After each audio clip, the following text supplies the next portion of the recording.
Olá, queridos amigos e irmãos amados da Igreja Presbiteriana de Campo Grande. É um prazer falar com vocês.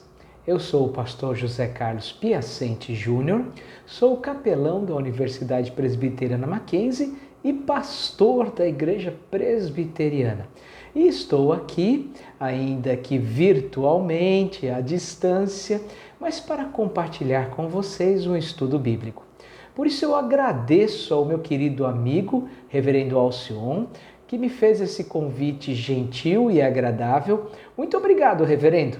Muito obrigado por me convidar para elaborar 3 estudos. Esse é o primeiro de uma série de 3 estudos que teremos a oportunidade de juntos falarmos, de junto aprendermos sobre a palavra de Deus. Eu quero convidar você, então, para ler comigo o Salmo 88. Esse salmo é muito precioso para mim. É um salmo que já foi muito útil e ainda continua sendo útil na minha vida. E é por isso que eu escolhi esse salmo. De maneira muito especial, eu tenho falado desse salmo em muitas ocasiões, porque é um salmo muito apropriado para o tempo que nós vivemos. E é um salmo que, de maneira muito clara, apresenta caminhos para enfrentar os obstáculos da vida. O Salmo 88 é um salmo cheio de tristeza, de lamento, mas é ao mesmo tempo um salmo cheio de esperança.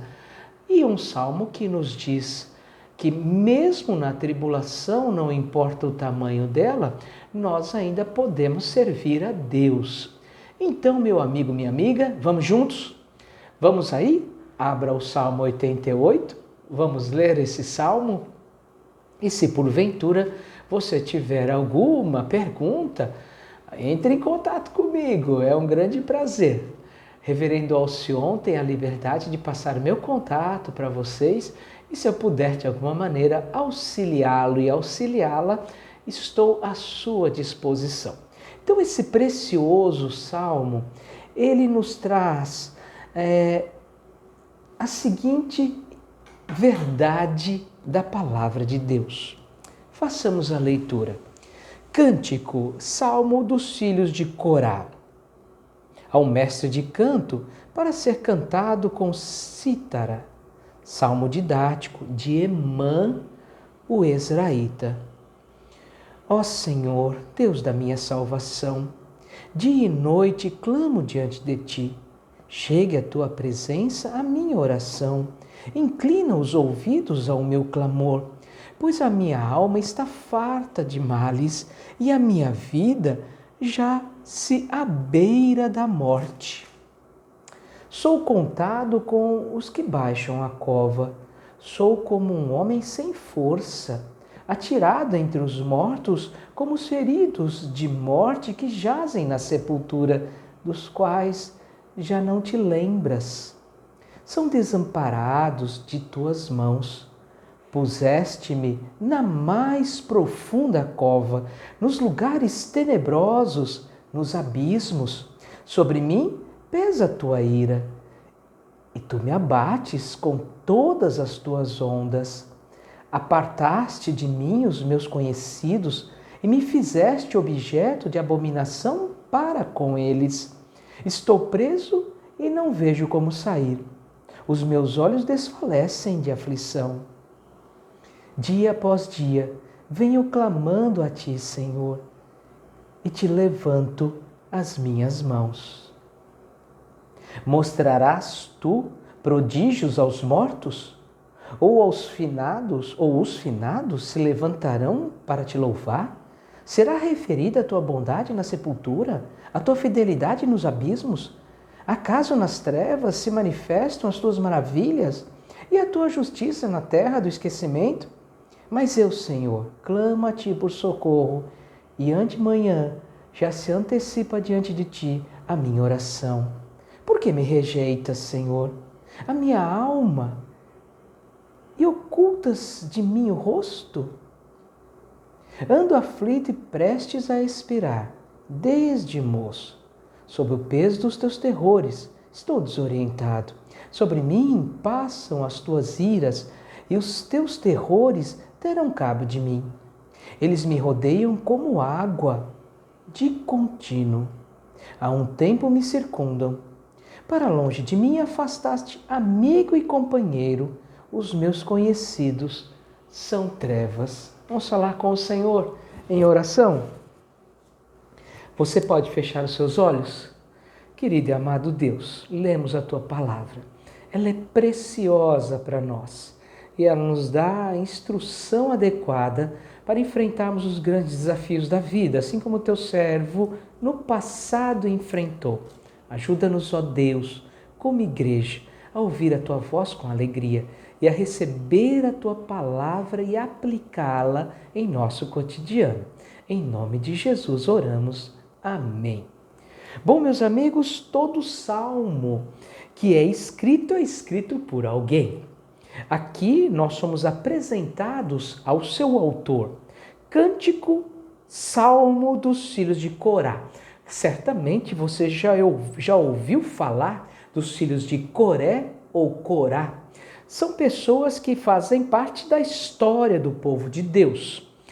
Há um mestre de canto para ser cantado com cítara, salmo didático de Emã, o Ezraíta. Assim como sabemos que os filhos de Corá ou os filhos de Coré, como está aqui no texto bíblico, sabemos que Coré era bisneto de Levi, sabemos por este salmo que ele foi escrito por Emã. E conhecemos algumas pessoas, ou pelo menos 2 pessoas na Bíblia, que possuem esse nome. Há um Emã ligado à família de Judá. Bom, então não é este. Há um outro Emã, aí sim ligado à família dos levitas, e que nós ficamos sabendo acerca de quem ele é e o que fazia no livro das Crônicas. Sim, se você puder abrir comigo, eu peço que você faça isso. No primeiro livro das Crônicas, capítulo 25, você terá aqui algumas informações preciosas deste Emã que escreve este salmo. Para escrever um salmo ou qualquer outro texto da Bíblia, precisa de fato ser alguém chamado por Deus, vocacionado para este ministério. E Emã, que era então primo de Asaf, aparece aqui no primeiro livro das Crônicas, capítulo 25, como alguém chamado e vocacionado por Deus para servir na adoração. Diz o texto de 1 Crônicas 25, capítulo 25, verso 1. Davi, juntamente com os chefes do serviço, separou para o ministério os filhos de Asaf, de Emã e de Jedutum, para profetizarem com harpas, alaúdes e símbolos. Emã, então, aparece aqui na nossa história como alguém envolvido na adoração, alguém que serve a Deus nesse ministério tão importante. Então já temos uma dica muito interessante acerca de quem é esta figura, mas não é a única vez que Emã aparece, inclusive nesse texto. Desça os seus olhos aqui, ou leia um pouquinho mais comigo, um pouco abaixo, no verso 4 e 5, nós temos mais informações sobre Emã.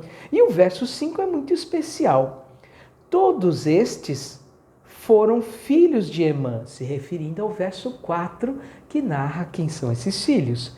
O vidente do rei, cujo poder Deus exaltou, segundo as suas promessas, dando-lhe 14 filhos e 3 filhas. Então temos uma informação aqui muito preciosa.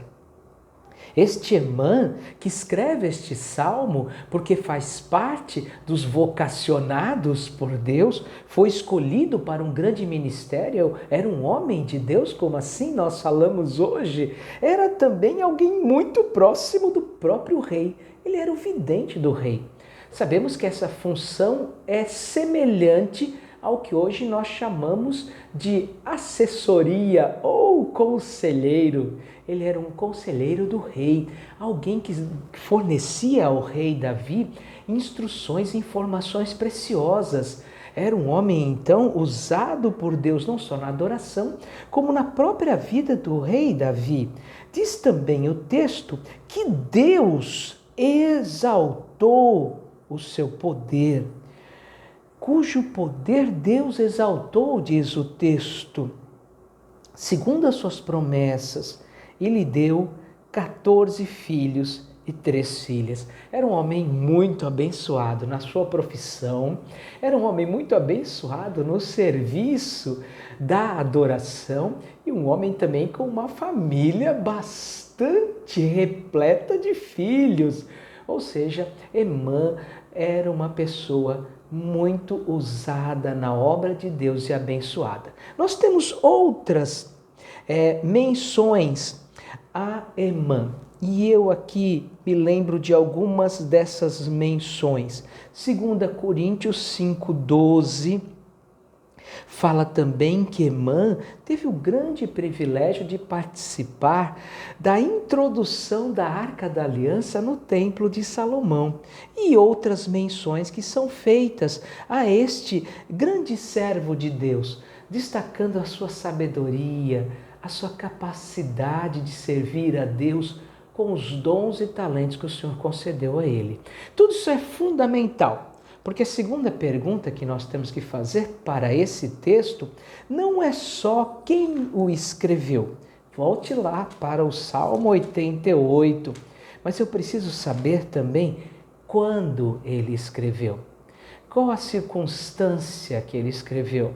Assim como os demais salmos, esse daqui, ou esta mensagem, trata de uma resposta do povo de Deus, de um filho de Deus diante das circunstâncias. Os salmos, eles têm essa peculiaridade.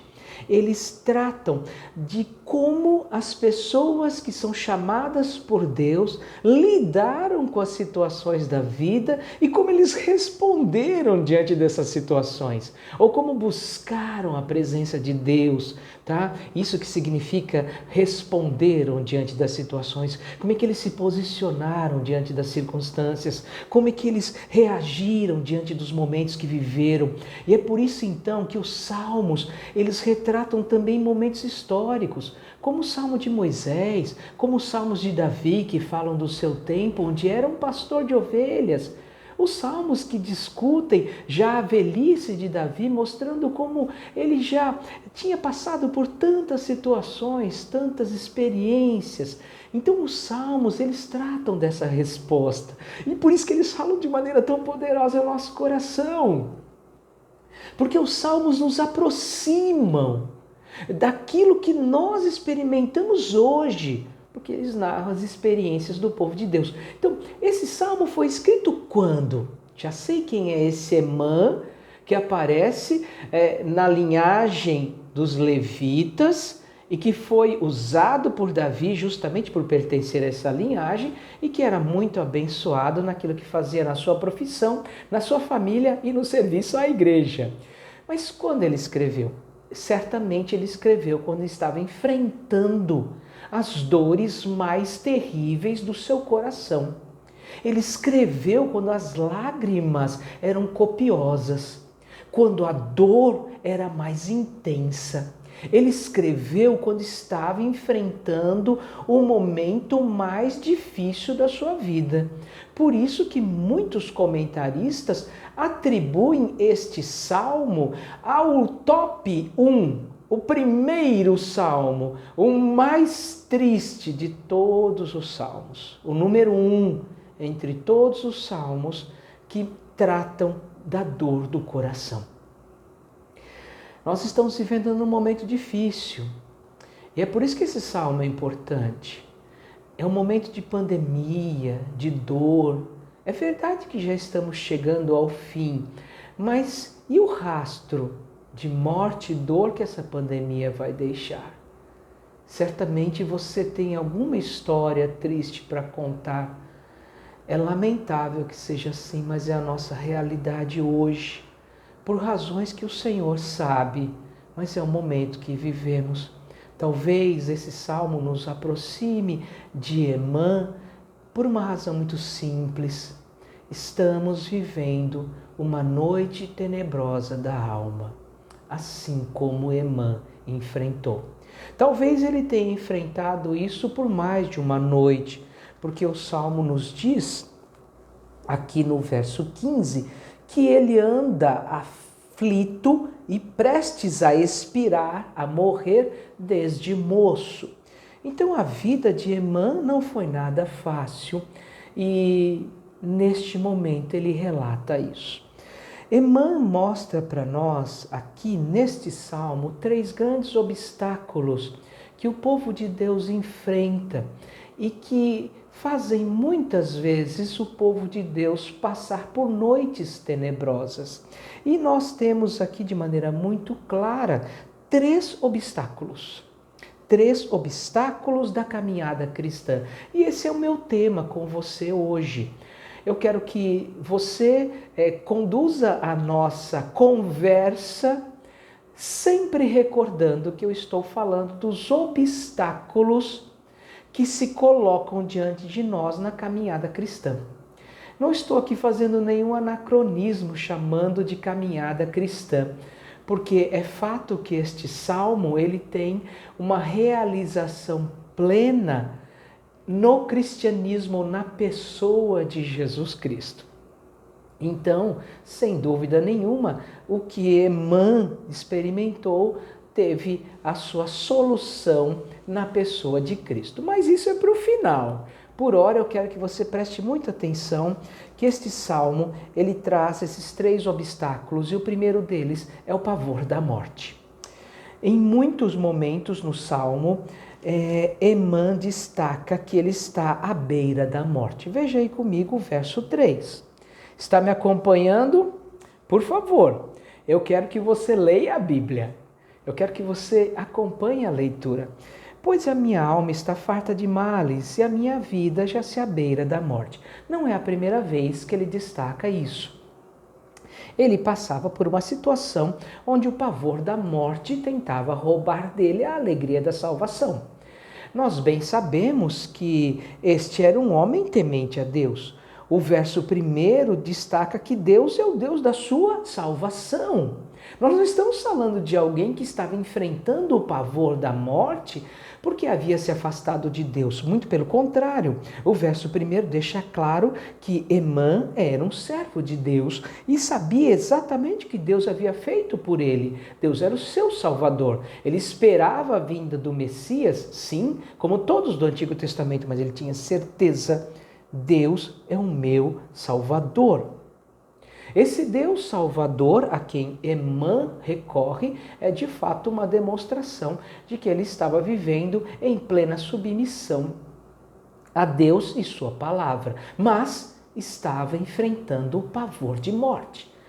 Nós aprendemos com outros textos da Bíblia, e aqui eu gostaria de me referir de maneira muito especial ao texto de Hebreus, que nos fala, Hebreus capítulo 2, apenas o verso 15, que nos fala de maneira muito clara e nítida que o diabo usa o pavor da morte para atormentar as pessoas.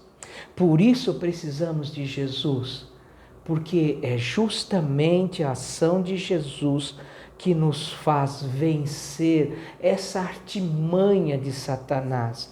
Bom, não é só Satanás que está constantemente lançando sobre nós este pavor de morte, até porque somos filhos de Deus e podemos vencer isso no poder de Cristo, mas nós temos outros inimigos, o próprio mundo e o pecado que ainda persiste em nos incomodar.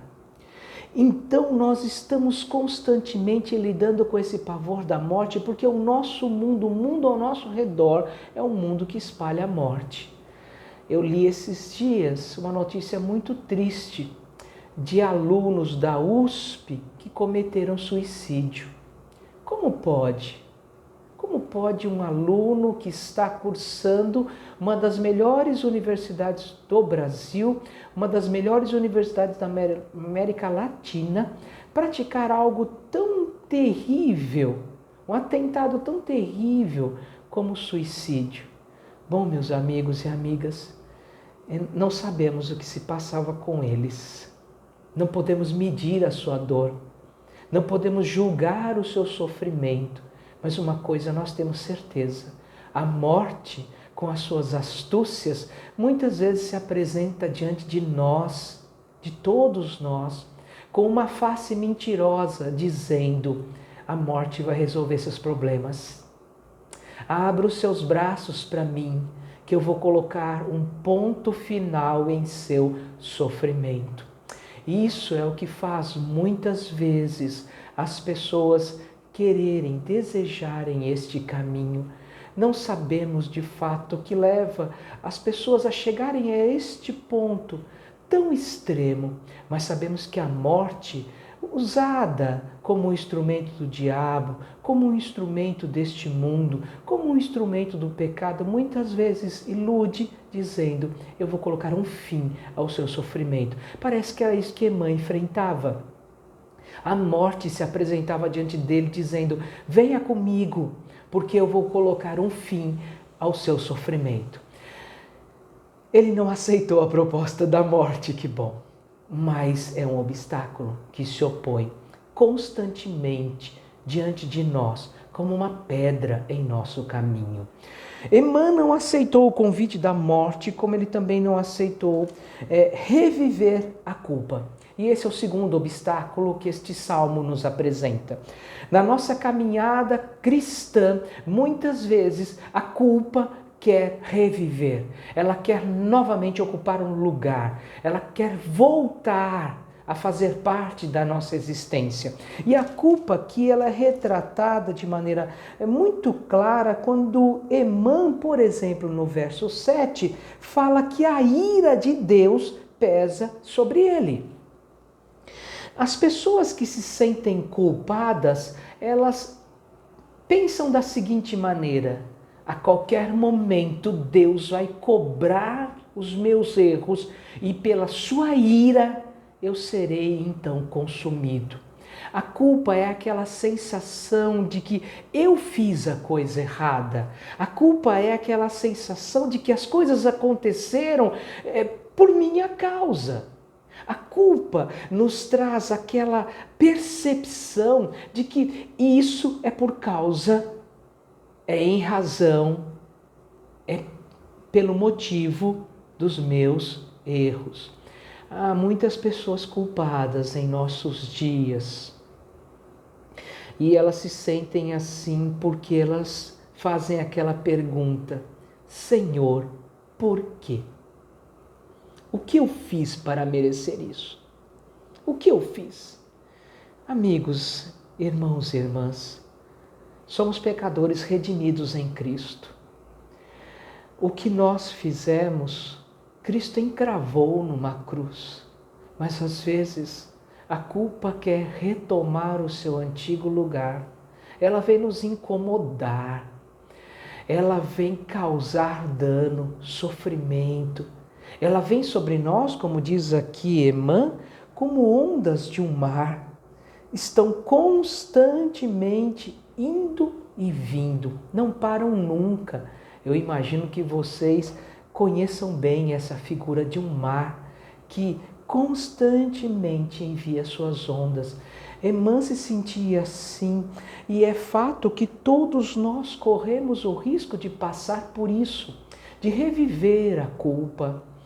É por isso que Emã escreve esse salmo narrando o que ele sentia acerca da ira de Deus, e ele se sentia quase que atropelado por essa ira. A ira estava perto dele, Deus estava irado com ele. A culpa tem efeitos gigantescos na nossa vida. Eu acho que você já deve ter ouvido falar de um livro de um homem chamado John Green, que depois inclusive virou um filme, A Culpa é das Estrelas. Nesse texto, produzido por esse escritor, ele tenta encontrar respostas para isso.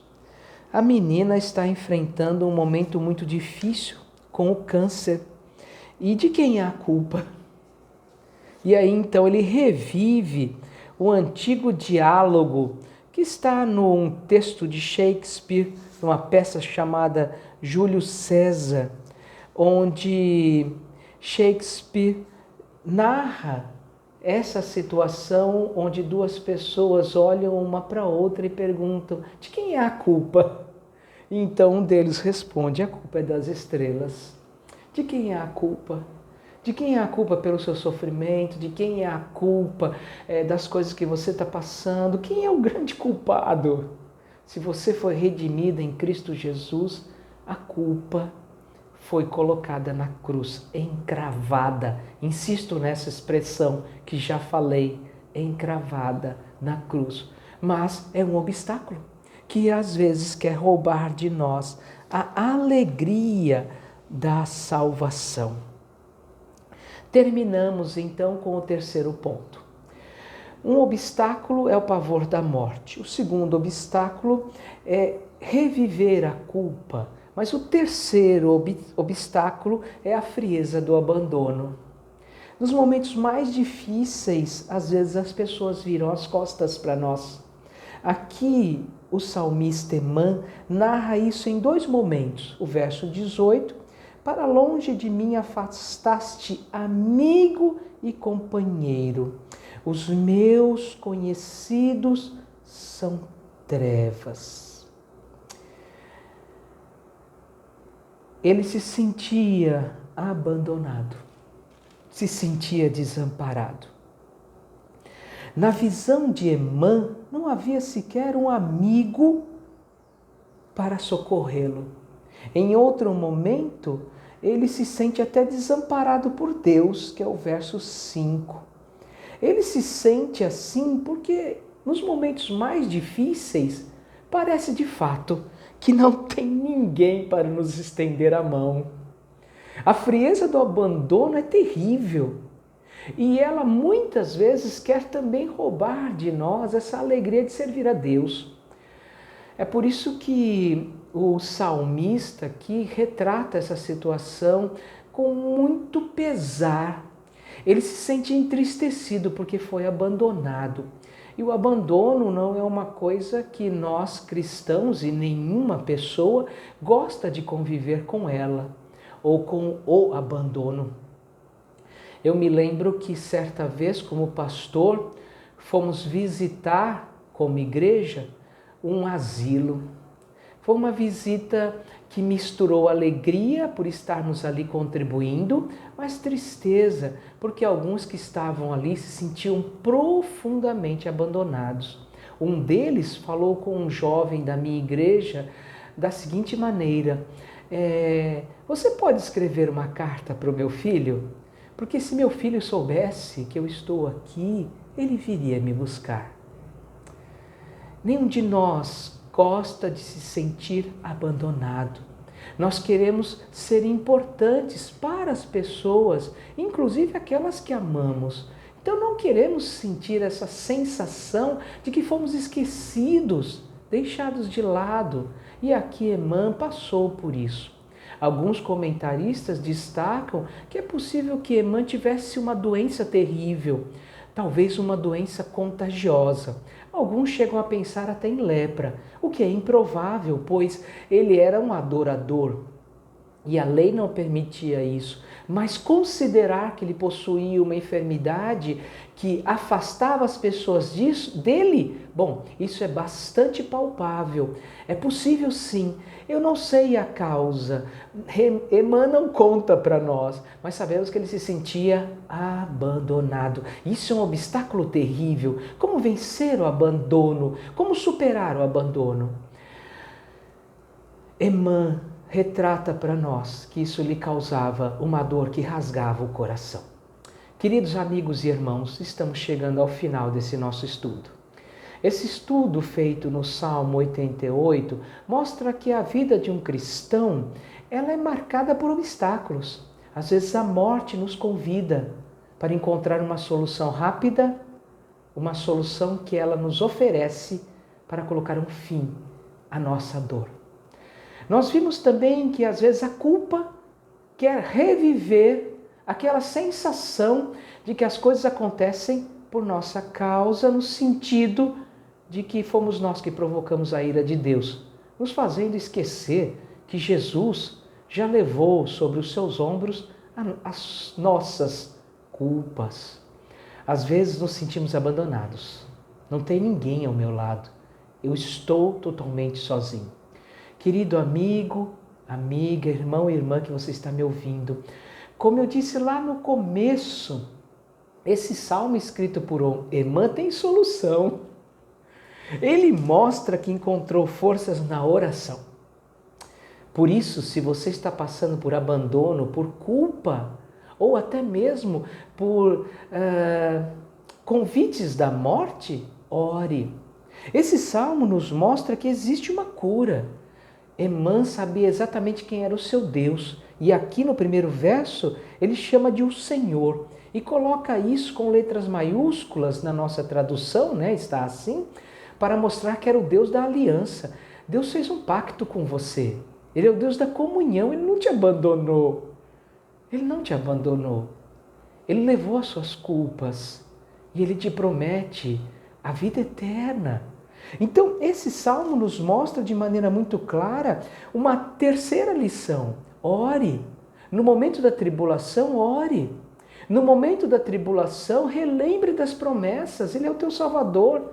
Mas no momento da tribulação, peça para Deus, como o salmista aqui faz: Senhor, eu ainda quero ser útil na tua obra. Há uma mensagem belíssima nesse salmo. A partir do verso 10, o salmista começa a falar: Senhor, não me leve, eu quero ser útil na tua obra. Senhor, não me leve, porque os mortos podem te louvar, ele diz no verso 10. No verso 11 ele pergunta: poderei cantar, poderei me referir à tua bondade na sepultura? Senhor, não me leve. Acaso nas trevas, diz o verso 12, eu posso manifestar as tuas maravilhas? Senhor, não me leve. Pois no verso 12 ele diz: como eu poderei cantar a tua justiça na terra do esquecimento? Senhor, não me leve, porque eu sou um homem de oração, diz o verso 13. Senhor, não me leve, porque no verso 14 ele diz: tu és o meu Senhor, o Deus da promessa da aliança.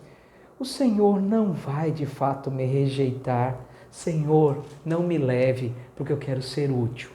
Querido irmão, amigo e irmã, eu termino dizendo para você que, se você está passando por uma noite tenebrosa da alma, se a morte tem te convidado, se a culpa tem te incomodado, se o abandono tem sido grande demais, ore.